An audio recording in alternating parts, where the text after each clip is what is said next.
ဒီနေ့ဘာတွေထူးလဲကေပေးလည်းမသုံးမဲ့ကမ်ဘောဇဘန်ငွေစုဘန်စင်းကနေကျပ်သိန်း900ကျော်ထူးဆန်းစွာပျောက်ဆုံးမှုနဲ့ထိုင်းနိုင်ငံမြန်မာနယ်စပ်ကရှမ်းမျိုးသမီးတယောက်ထိုင်းပြည်အမြင့်ဆုံးစုဘတ်တန်း60ကန်ထူးတဲ့တဲ့ကိုပြောပြပေးကြပါမယ်ကမ်ဘောဇဘန်ကတော့မဟုတ်တော့ပါဘူးကေပေးလည်းမသုံး application လည်းမသုံးမဲ့နဲ့ငွေစုသူရဲ့ဘန်စင်းတွေကနေကျပ်သိန်း900ကျော်ပျောက်သွားပြန်ပါပြီလွန်ခဲ့တဲ့2012ခုနှစ်တည်းကစပြီးတော့ဒီကနေ့ထိကမ်ဘောဇဘန်စာအုပ်ကလေးနဲ့ပဲပုံမှန်ငွေစုနေတဲ့ဦးလေးကြီးတူရဲ့ပတ်စံတွေကတော့ဘန်စင်းစာအုပ်တွေကနေအလိုလျောက်ပျောက်သွားတာပါကမ်ဘောဇဘန်မှာစာအုပ်နဲ့ပဲစုပြီးတော့ကေပေးမသုံးသူဦးလေးကကျပ်သိန်း900ကျော်ကနေသူမထုတ်ဘဲနဲ့သူ့ရဲ့ဘန်စင်းထဲမှာကျပ်6သိန်းကျော်ပဲကျန်ခဲ့တဲ့ဖြစ်စဉ်တစ်ခုကတော့အခုရက်ပိုင်းတွင်းမှာအမှန်တကယ်ဖြစ်ခဲ့တာပါကမ်ဘောဇဘန်မှာ2012ခုနှစ်ကစပြီးတော့ငွေစုလာခဲ့တဲ့ဦးလေးကြီးတူဟာကေပေးလည်းမချိတ်ထားသလို application ကနေလည်းအသုံးပြုခြင်းမရှိပါဘူးသူ့မှာငွေစုတဲ့ကမ်ဘောဇဘန်တည်တဲ့ဘန်စာအုပ်ပဲရှိပြီးတော့အခု2025ခုနှစ်ဇန်နဝါရီမှာတိုးရင်တော့ပေါင်းတဲ့အချိန်မှာတော့ငွေပမာဏကကျပ်သိန်း920ကျော်ရှိခဲ့ပြီးရှိလာတာပါ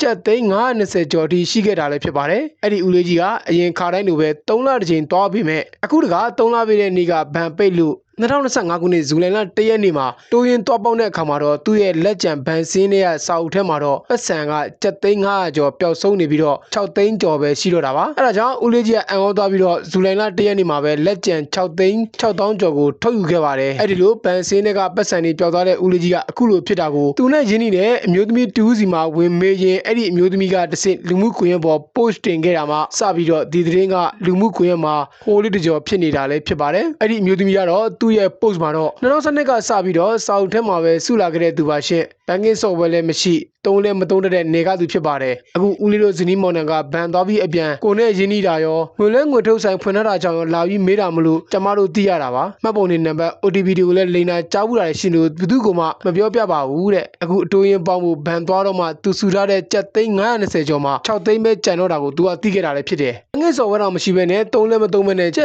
်သိန်း920ကျော်ကိုအခု6လတာအတွင်းမှာဘန်ကင်းဆော့ဖ်ဝဲကိုတုံးပြီးတော့အလွယ်လေးယူသုံးတာခံလိုက်ရတာလည်းဖြစ်ပါတယ်တသက်လုံးရှာထားသမျှအစုဆောင်းထားတာမလို့ဘယ်လိုတာဝန်ယူဖြစ်ရှင်းမလဲဆိုတာသိကျင်ပါတယ်ရှင်ဗန်ဘက်ကတော့လိုအပ်တဲ့စာရွက်စာတမ်းရဲစခန်းအမှုပွင့်စာနဲ့ကောစင်တာခေါ်ဖို့စာတင်ဖို့ပြောပါတယ်ရှင်ရဲစခန်းအမှုပွင့်စာအတိုင်းဆိုရင်3လအတွင်းလိုအပ်တာတွေစစ်ဆေးပြီးအကြောင်းပြန်တာစောင့်မှာပါကာယကံရှင်ကတော့စားမွေအိမ်မပြောဖြစ်နေပါတယ်လို့လည်းလက်ရှိအခြေအနေကိုပြောဆိုထားပါတယ်အဲ့ဒီအမျိုးသမီးငယ်ရဲ့လူမှုကွန်ရက်မှာဟိုးလေးတကြောဖြစ်နေတဲ့ post ကိုမြင်တွေ့ပြီးတဲ့နောက်မှာတော့ရန်ကုန်မြို့ကနာမည်ကျော် Lady Grace စိတ်လိုက်ပန်ရှင်ဒေါ်နန်းတင်မိုးသူကသူမအနေနဲ့အခုကိစ္စကအမှန်တိုင်းဖြစ်စေခြင်းနဲ့စေတနာနဲ့ KBZ ဘဏ်ကိုဖြည့်ရှင်းပေးဖို့လဲသူကဝင်ရောက်ကူညီပြောဆိုထားပါတယ် Lady Grace စိတ်လိုက်ပန်ရှင်ကအခုလိုပြောလာတဲ့ခါမှာတော့ KBZ ဘဏ်ဘက်ကလည်းတာဝန်ရှိသူတွေကသူတို့အနေနဲ့လဲဒီကိစ္စကိုပြေလည်အောင်အဆင်ပြေဆုံးဖြစ်အောင်ကူညီဖြည့်ရှင်းဖို့စစ်ဆေးမှုတွေပြုလုပ်သွားမယ်ဆိုပြီးပြောလာတယ်ဆိုလဲဒေါ်တင်မိုးသူကပြောဆိုထားပါတယ်ကမ္ဘာ့ဘဏ်ဘက်ကကိစ္စကိုဖြည့်ရှင်းပေးလို့သိရရင်လည်းပြန်လည်ပြောပြပေးသွားမယ်လို့လဲပို့စဉ်သူအမျိုးသမီးကလည်းလူမှုကွန်ရက်မှာပြောဆိုထားပါတယ်ကမ္ဘာ့ဘဏ်ကတော့အဲ့လိုဖြစ်စဉ်တွေမကြာခဏဆိုသလိုဖြစ်နေတာပါကမ္ဘာ့ဘဏ်ရဲ့ KB အကောင့်ထဲကနေငွေတွေမကြာခဏဆိုလိုပြောဆုံးမှုတွေဖြစ်နေတာကိုလူမှုကွန်ရက်မှာလည်းမကြာခဏတွေ့မြင်နေရပါတယ်အဲ့ဒီဖြစ်စဉ်တွေပေါ်တော့ကမ္ဘာ့ဘဏ်ဘက်က